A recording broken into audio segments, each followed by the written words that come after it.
tonight we're going to look at a pair of them, another pair, pride and vainglory, or pride and vanity, I suppose.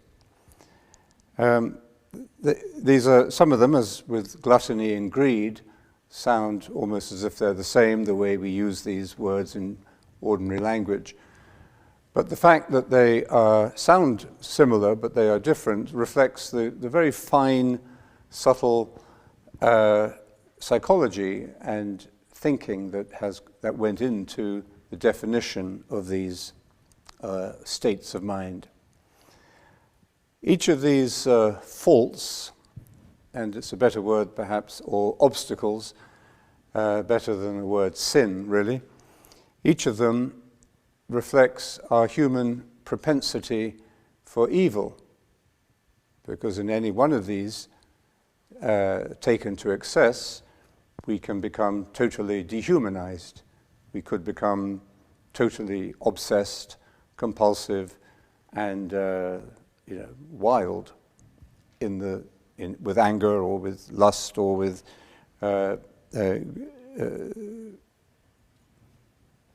pride. So they also show, of course, our propensity for making fools of ourselves, for just looking ridiculous in our own eyes and in the eyes of other people. When you meet a very vain person, lots of characters in Charles Dickens, for example, who just become absurd when we see this fault. But they are subtly defined, and we're meant to understand them not only through other people, but of course in ourselves. They're universal. Gluttony and greed, lust, sadness, anger, achadia, vainglory, and pride. Evagrius, who first defined them, called them logismoi, or thoughts, rather than sins. And this is because they are states of mind that we can't avoid entirely. It's as if human nature has the seeds of these states of mind in itself, and we can't really control the existence of these seeds, these propensities. So we don't have to feel guilty about feeling them.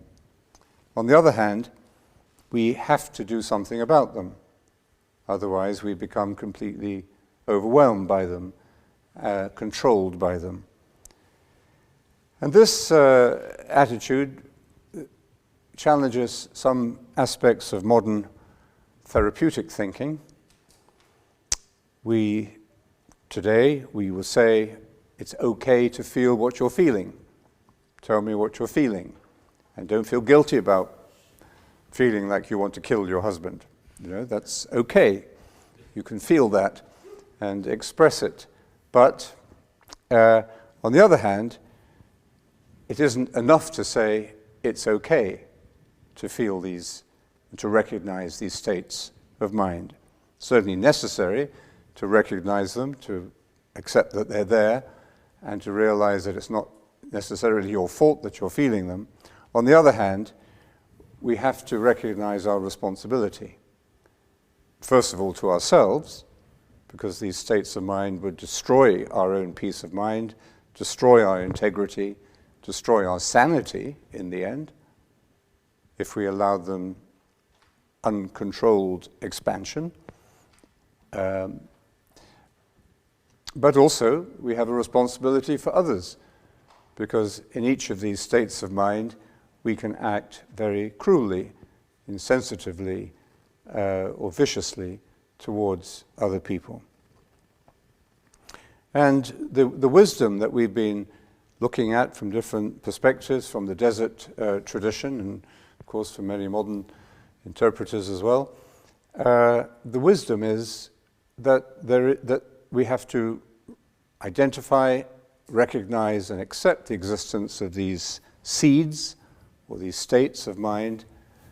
On the other hand, we have to do something about them. What can we do about them? Well, one of the things we have to learn is to control them. have to control your anger. You have to control your greed. You have to control your depression, your tendency to give up.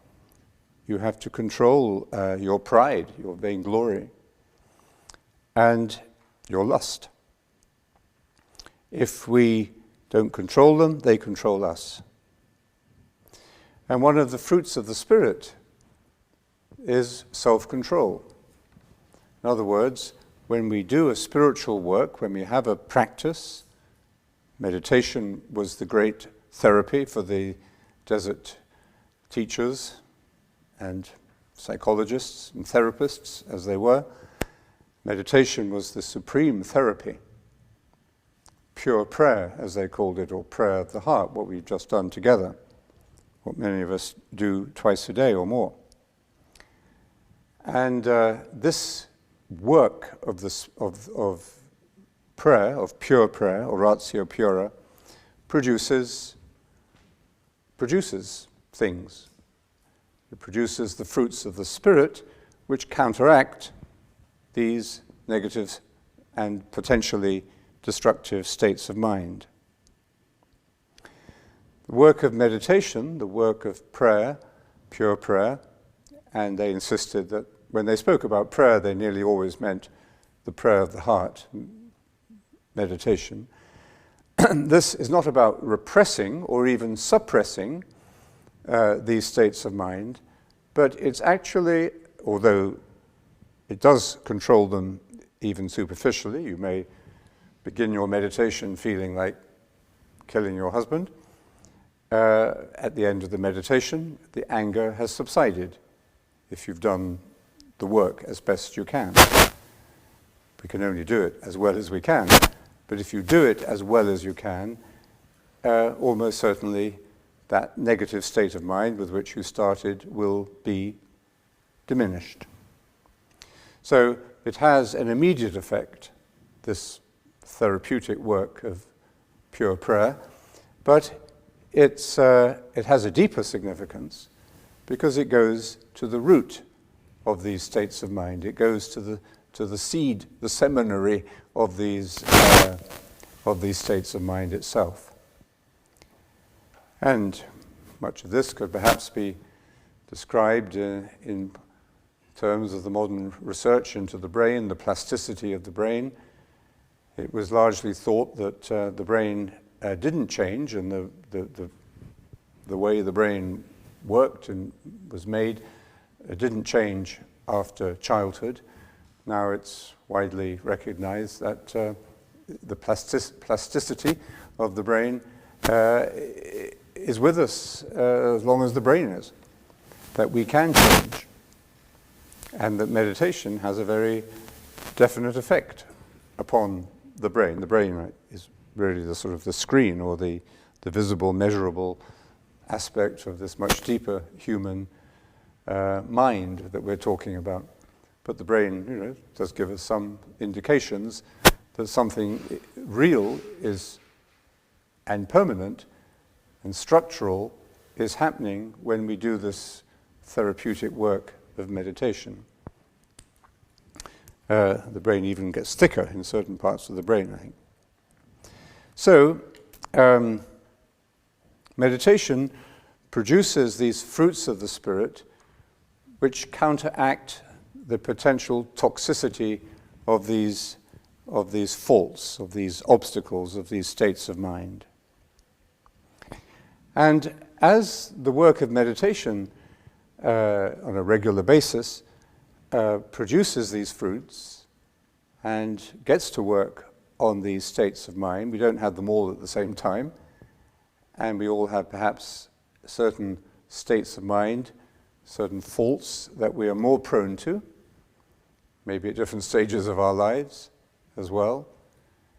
But as meditation gets to work and begins this process of conversion, or this process of metanoia, which was the word that Jesus, or in the gospel that Jesus uses to describe repentance, or a change of mind, plasticity of mind, you might say, that as meditation begins to do this work, we become capable of of deeper insight and more subtle insight into these very conditions that we're dealing with.